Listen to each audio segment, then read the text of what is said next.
پہلے توبہ کر لو۔ قرآن کریم کے 9ویں پارے میں سورہ اعراف کے 22ویں رکوع میں 180 نمبر کی آیت ہے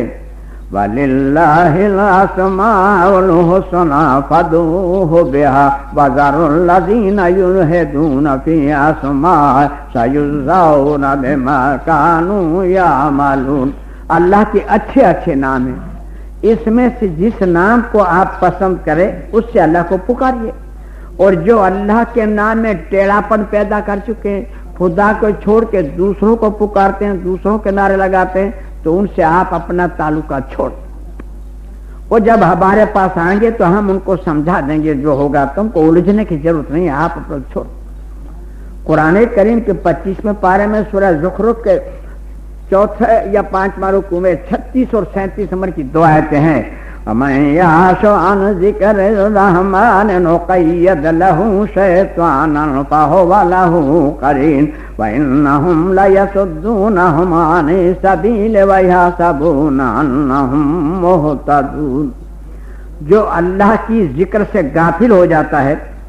تو اللہ تعالیٰ بھی اس کے اوپر ایک شیطان مسلط کر دیتا ہے، وہ شیطان ان کو الٹے راستے پر چلاتا ہے اور چلنے والے سمجھ رہے ہیں کہ ہم بہت ہی سیدھے راستے پر چل جا رہے ہیں۔ اب اس میں ذرا سمجھنے کی کوشش کریں، ایک تو ہمارے پر شیطان کا مسلط ہونا اور ایک اللہ کی طرف سے شیطان کو مسلط کرنا، اس میں کچھ فرق محسوس آپ صاحبوں کو ہوتا ہے کہ میرے پر شیطان مسلط تھا، 18 سال گانے کا کام کیا، ہاں اللہ نے ہٹا دیا نا، ہوگا کہیں بیچارہ بیٹھا ہوا کہیں کونے کھٹکے میں خود چھپ چھاپ کے، اب کیا کرے، اللہ کی رحمت غالب آ گئی۔ ہمارے پہ شیطان مسلط ہو جائے تو اللہ اس کو ہٹا سکتا ہے، اور اللہ کی طرف سے شیطان مسلط کرا دیا جائے تو اب کون میرا باپ ہٹاوے، سوچو تو۔ تو جو شرک میں مبتلا جو ہیں ان کے اوپر اللہ کی طرف سے شیطان مسلط کرا دیا گیا، بھائی میرے کون سمجھے گا ہماری بات میں، کون مانے؟ اب اللہ پر رحم کرے اور شیطان کو ہٹاوے تو ہی شبد میں، نہیں تو کہاں سے شبد میں؟ یہ ہے مدعے کی بات۔ قرآن کریم کے 22ویں پارے میں سورہ احزاب کے 6 رکوع میں 41 نمبر کی آیت ہے یا ایھا الذین آمنوا اذکروا اللہ ذکرا کثیرا، اے ایمان والو اللہ کا ذکر کرو اور کثرت سے ذکر کرو، گن گن کے نہیں، ان گن سے کرو۔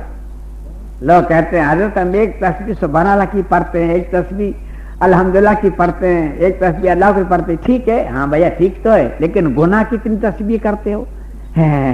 یہ تو یاد نہیں ہے، تو بھیا گناہ گن گن کے کرو اور اللہ کا ذکر ان گن کرو، سمجھے آپ؟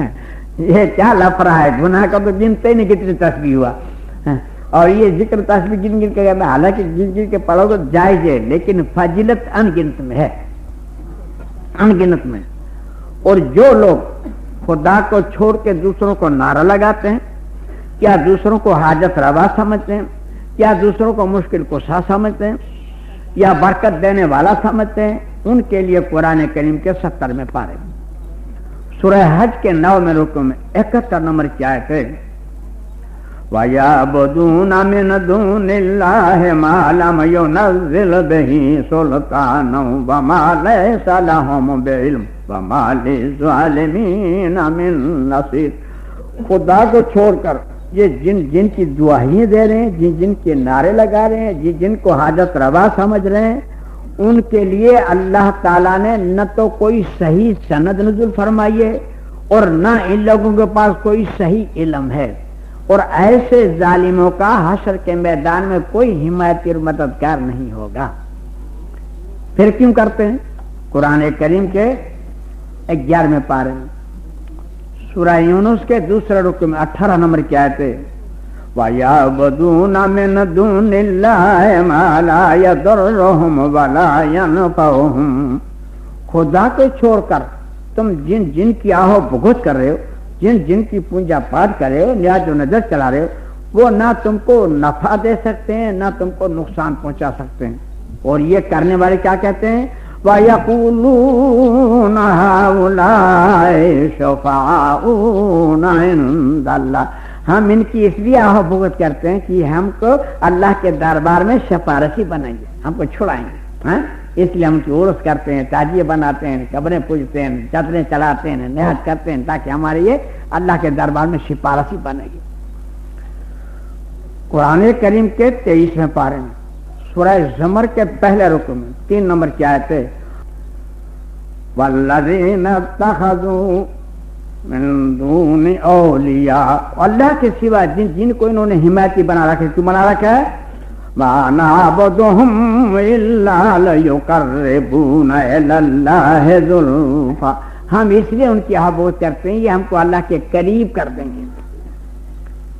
شیطان نے سب سے بڑا مکر جو یہ آدم علیہ السلام پہ چلا ہے وہ یہی تھا، جنت میں رہنے کے لیے دانا نہیں کھلایا تھا، جنت میں سے نکالنے کے لیے کہا کس کو تھا کہ جنت کے باہر بھی آپ نکالے جاؤ گے، باہر کو چین رہنا پڑے گا، کس کہا تھا؟ اس نے یہ چکر بٹھایا کہ اس دانے کے کھانے سے اللہ کے قریب ہو جاؤ گے، اس لیے اللہ نے تم کو نہ منع کیا۔ وہ قریب ہونے کے لیے کھایا اور ہو گئے دور، یا اور اس نے 11ویں 12ویں نے کھچڑانے کرتے ہیں، اگر دور ہو گئے حشر کے میدان میں تو کیا ہوگا بھیا میرے؟ ہم کرتے ہیں قریب ہونے کے لیے اور حشر کے میدان میں دور ہو گئے تو ان کو جواب دیتا ہے اللہ تعالیٰ قرآن کریم میں۔ مشرکان مکہ بھی یہی کرتے تھے کہ بھائی ان کو خدا نہیں مانتے تھے، خدا کو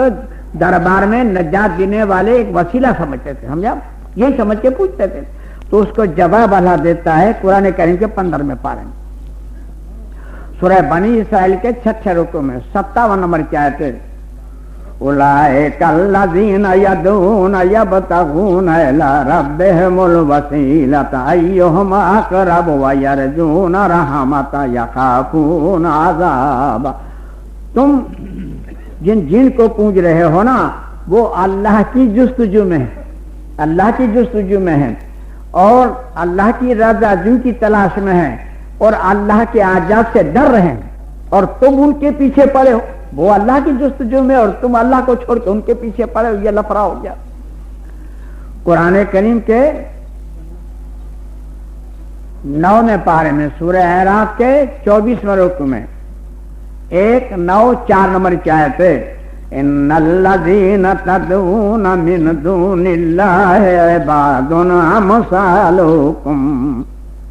خدا کو چھوڑ کر جن کو تو پوجا پاٹ کرے، جن کے آہ بھگت کرے وہ تم ہی جیسے بندے تھے، عبادن جن کی عبادت کرے، امثالکم تم جیسے تھے، جیسے تم ویسے وہ تھے، وہ میری عبادت کرتے تھے، تم مجھے چھوڑ کے ان کے پیچھے پڑ گئے اور تمہارا اتنا فرق پڑ گیا۔ فادعوہم، نہیں مانتے تو پکار دیکھو، فلیستجیبوا لکم، ان کو بھی چاہیے تمہاری مدد کریں، ان کنتم صادقین، سچے ہو تو آؤ میدان میں چلو۔ صحیح بخاری شریف جلد 2 پارہ 20 صفحہ نمبر 629 حدیث نمبر 2022 سورہ نوح کی تفسیر میں لکھا ہے، راوی عبداللہ ابن عباس رضی اللہ تعالیٰ فرماتے ہیں کہ عرب میں جتنے بت تھے، حضور سے فرمایا عرب میں جتنے بت تھے وہ سب کے سب نوح علیہ السلام کی اولیاء اللہ کی مورتی تھی۔